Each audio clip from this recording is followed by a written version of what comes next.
በአማራ ክልል መንግስትና በአማራ ፋኖ ህዝባዊ ድርጅት አፋሕድ መካከል ዘላቂ የሰላም ስምምነት ተፈረመ።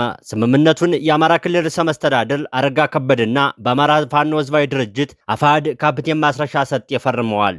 ስምምነቱ መፈረሙን ተከትሎ የክልሉ ርዕሰ መስተዳድር አረጋ ከበደ በክልሉ ሰላምን የሚያመጣ ስምምነት መሆኑን ገልጸዋል። ከስምምነቱ የክልሉ ህዝብ መንግስት እንዲሁም ታጣቂዎች የሚያተርፉበት መሆኑን ገልጸዋል። ርዕሰ መስተዳድሩ ከውይይት ይልቅ ጠበንጃን መርጠው ላሉ መንግስት ማናቸውንም ችግሮች በውይይት ለመፍታት ዝግጁ በመሆኑ ወደ ሰላማዊ መንገድ እንዲመጡ ጥሪ አቅርበዋል።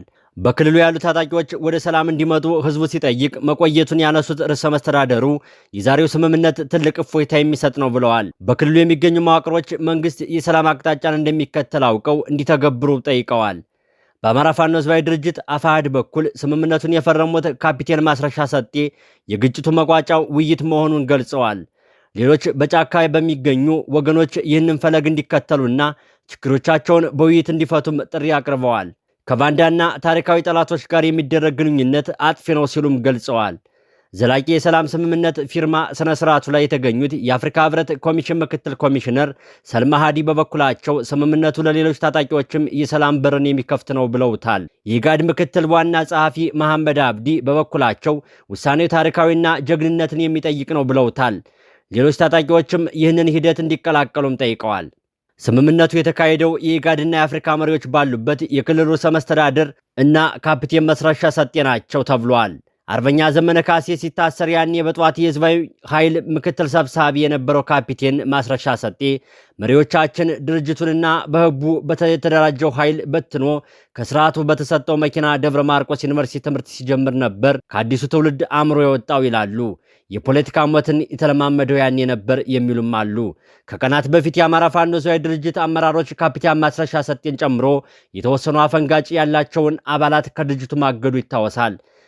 ይህንን ተከትሎም ካፒቴን ማስረሻ በዛሬው ዕለት ከፍተኛ የመንግስት አመራሮች በተገኙበት የአማራ ፋኖ ህዝባዊ ድርጅት ወክዬ በማለት ከክልሉ መንግስት ጋር መደራደሩን በአማራ ሚዲያ ኮርፖሬሽን አስታውቋል። እርሱንና የእርሱን የፖለቲካ ርዕዮት የሚከተሉ ብዛት ያላቸው የፋኖ አመራሮችና አባላት ስምምነቱን እንደሚቀላቀሉም ተጠብቋል። ጋዜጠኛና የዓለም አቀፍ ሰብአዊ መብት ተሟጋች እስክንድር ነጋ በዚህ ጉዳይ ላይ ተጠይቆ ማስረሻ ሰጤ የአማራ ፋኖ ህዝባዊ ድርጅትን የማይወክል ግለሰባዊ እጅ መስጠት እንጂ የድርጅቱን አቋም እንዳልሆነ የተከበረው ህዝባችን ሊያውቅ ይገባል ሲሉም አስረድተዋል። እንደነ ዘመነ ካሴና ምሬ ወዳጁም እንዲሁም ሌሎች የፋኖ ከፍተኛ አመራሮች ያሉት ነገር የለም። የእነዚህ አመራሮች ዝምታ ህዝቡን አስደንግጧል። ዘመነ ካሴ ለምን ዝም አለ የሚሉ አንደበቶች በየሶሻል ሚዲያው ጉርምርምታን ይፈጥራሉ። ስምምነቱን ይቀበል ወይስ የሚለው ጉዳይ በሁሉም በጉጉት የሚጠበቅ ቴንት ሆኗል። አመሻሹን የተለያዩ የሀገር ውስጥ ሚዲያዎች የአማራ ክልል መንግስትና የፋኖ ኃይሎች የሰላም ስምምነት ተፈራረሙ የሚል ዜና አሰራጭተዋል። ከዚህ በላይ ህዝባችንን ጦርነትና ውጊያ መቋቋም አይችልም፣ በጦርነት ተጀምሮ በጦርነት የሚፈታ ችግር የለም ያሉት የአማራ ፋኖ ህዝባዊ ድርጅት ተወካይ ካፒቴን ማስረሻ ሰጤ ናቸው።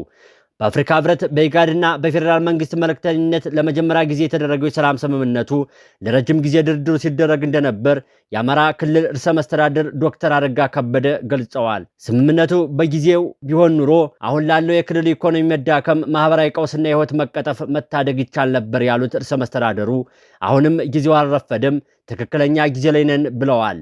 የአፍሪካ ህብረት ምክትል ኮሚሽነር አምባሳደር ስሪ ሚያድዲ በበኩላቸው ለአንድ ኢትዮጵያ ለህፃናትና ለሰብአዊ መብት መከበርና ለሰላም መረጋጋት ከሰላም ውጭ ሌላ መፍትሄ የሚሆን ነገር የለም ብለዋል።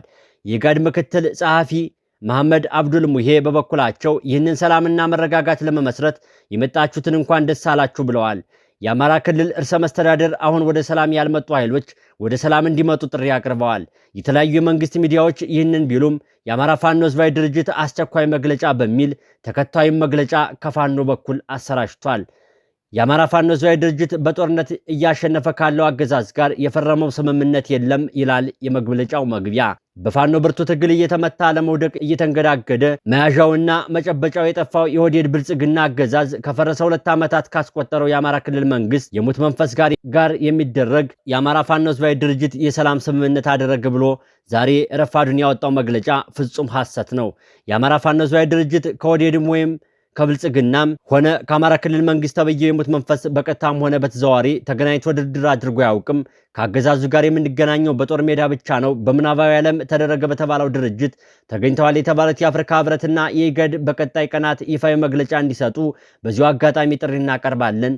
በአማራ ፋኖ ህዝባዊ ድርጅት በኩል ስምምነት ፈረመ የተባለው ማስረሻ ሰጤ የአገዛዙ ተልዕኮ ተቀብሎ ሲንቀሳቀስ ተደርሶበት ከአመራርነትና አባልነት የታገደና የተባረረ መሆኑን በዚህ ሳምንት በወጣነው መግለጫ መግለጣችን ይታወሳል። ከአገዛዙ ጋር ሲቀላቀልም ለስራ ተብሎ የተላከለት በርካታ ያልተወራረደ የህዝብ ገንዘብ በእጁ እንደሚገኝና የሰላም ስምምነቱን ለዘረፋ ሽፋን ለማድረግ ከአገዛዙ ጋር ተቀናጅቶ እየሰራ መሆኑ ሊታወቅ ይገባል ብለዋል።